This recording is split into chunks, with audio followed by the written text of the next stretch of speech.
Toss a Bitcoin to your witcher, O Valley of Plenty. I can't remember the rest of the lyrics. What is good, crypto heads, and welcome to the first episode of Crypto News Weekly with your host sitting here today, Satoshi Aoki. So I'm going to be bringing you some hot topics with what's been happening in the past week in cryptocurrency and Bitcoin space, as well as some interesting points as well surrounding all of these topics. So guys, this is the first episode of a weekly news report that I am going to be doing going forward. So I'm aware it'll probably take a little bit of a time to develop some traction. So any support on this video, if you do find value in the content today, would be much appreciated. If you did like that video, share the video, comment, and subscribe to the channel if you're new around here and you think I might be a cool guy. All right, let's get into the first story. All right, folks. So for those of you that are out there in the cryptocurrency space or wherever you are and you've been hiding under some rock lately, or for all the people that have been flooding the greatest cryptocurrency of all, BTC, you're saying it's going to go to 0, you're saying it's going to go to 1,000. Well, I predicted in March 2020 of this year that we would have a 20,000 US dollar minimum BTC by Christmas. And at the moment, that prediction is looking pretty accurate. It is the 19th today of November. We still got over a month left to go in 2020. This is going to be massive, guys. If we have a look at the king of crypto here, we have had a whopping 13.2% surge on the world's biggest cryptocurrency in the last 7 days. The last 24 hours have shown a 2.6% loss, and the last hour has showed a 0.8% gain. Guys, we got a whopping price of 17,750 USD for one BTC. That is absolutely massive. Let's just go in and have a little bit of a look and see what the price actually got up to in the last week. We just go over to the 7-day chart. We'll pop on the candlesticks here. Guys, have a look at this. We bottomed out, okay?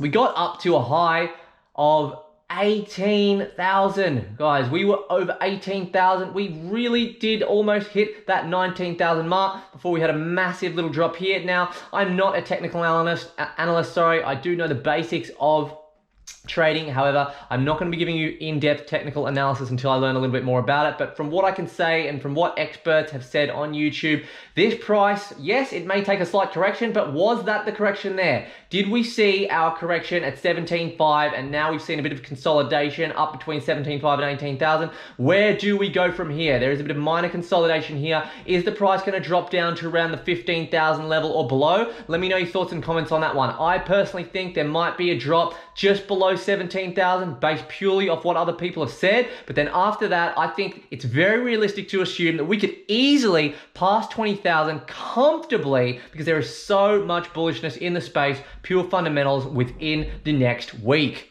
Now, with investing, if you haven't realized already, you got to be ready to put your money where your mouth is. You got to be ready to do a little bit of research and risk only what you can afford to lose, ladies and gentlemen. Don't put in too much money where you're going to get into a scenario where that if you lost that money, lost that investment, you'd have to remortgage or refinance your home or your personal possessions.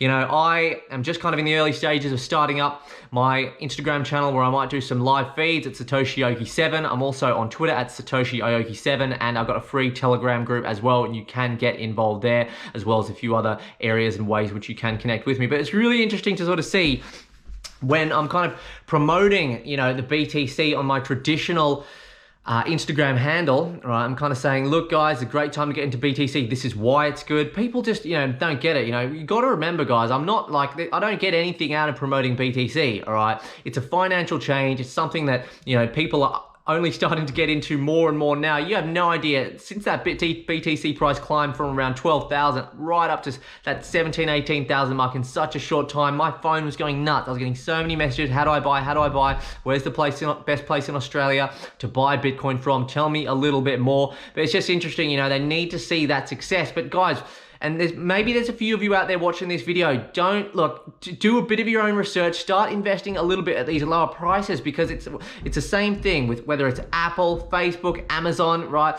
Do you think that people knew they were going to be successful in the early stages of that company when the stock prices were cheap? No way. There were so many people calling massive FUD on these companies, and there's so many people that have been calling FUD on Bitcoin for the last 11 years. But the simple fact of the matter is, Bitcoin is king. It's worked its way up from cents over an 11 or 10 year period to up to 20,000 US dollars, and it's going to be over 100K next year. Again, I'm making the call now. It's going to be at least 100K or more by next year, guys. All right, guys, if we go and have a bit of a look at the top gainers from the last 3 weeks, aside from Bitcoin, which is just the best of all, of course, let's take a little bit of a look here, guys. So I'll check on the top gainers in the last 7 days. We got Sushi, good old Sushi, up 106.2 whopping percent in the last 7 days. That is absolutely nuts. It's sitting at a total market cap of how many we got here? 173,584,000 with a total 24 volume of 186,404, sitting at 79 on CoinGecko here. And guys, you know, I don't know if you remember with Sushi Swap a few months ago, they said it was a scam. The guy, I don't know too much about this, but the guy who created Sushi Swap basically, you know, it looked like he was running away with all the Ethereum, and then there was a bit of a community outrage that they thought it was a rug pull. So then he like put all the Ethereum back in that DeFi pool, and that situation kind of sorted itself out. So in second place here, folks, we've got 58.3% gain from Huobi BTC, sitting at number 95, which I don't know a lot about, to be completely honest. And we got another DeFi player, Yearn.finance, sitting at 56.0% over the last 7 days. And on that note, guys, I just want to say that with DeFi in general, there has been a huge amount of money still entering the DeFi space later on in this year. When people called the bubble, they called the burst. You know how I feel about DeFi. I think it's here to stay.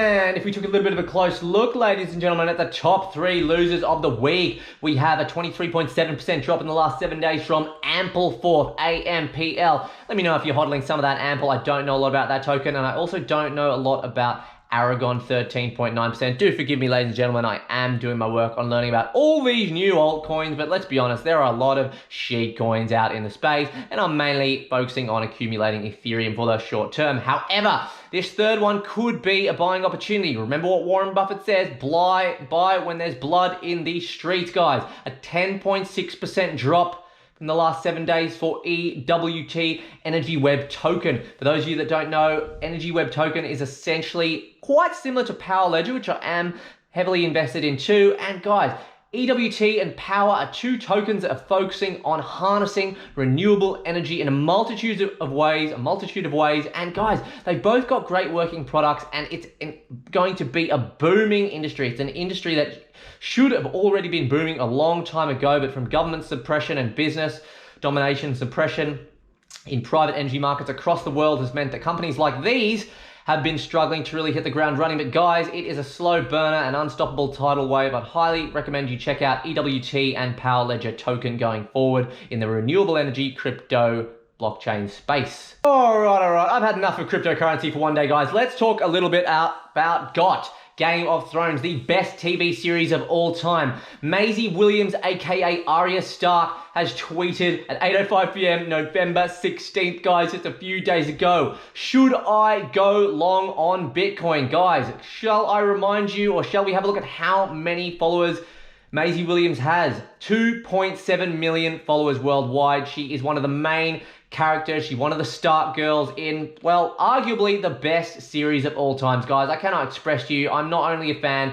of Maisie Williams, I think she's absolutely brilliant for what she did for Game of Thrones, but also what she's been managing to do with her career outside of Game of Thrones as well. And you got to understand, guys, 2.7 million of her audience were smart enough to say, well, 46.6 of them have said, yes, Maisie, you should go long on Bitcoin. You should invest in Bitcoin. It is the right call to suggest that Bitcoin is going up. And to be completely honest, if you don't think Bitcoin's going up after what's been happening in the last couple of weeks, you're an idiot. I'm sorry, I've just said it. Okay, whereas 53.4% of her audience are not educated well at all when it comes to the existing current of finance 2.0 and where the future is headed in terms of Bitcoin and cryptocurrency.